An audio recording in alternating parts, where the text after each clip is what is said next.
सुनेत्रा पवारांना उपमुख्यमंत्री करा, राष्ट्रवादीच्या नेत्यांचा मुख्यमंत्र्यांना प्रस्ताव। तासाभरापासून वर्षा बंगल्यावरची चर्चा आता संपली आहे। दोन्ही राष्ट्रवादीच्या विलीनीकरणाच्या हालचालींना वेग, पवार कुटुंबीय एकत्र विलीनीकरणाचा निर्णय घेणार, अंतिम निर्णय शरद पवारच घेणार असल्याची सूत्रांची माहिती।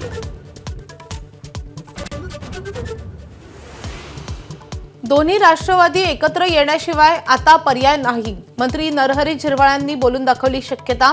युवा पिढीनं पक्षाची धुरा सांभाळावी, वडेट्टीवारांकडून मत व्यक्त।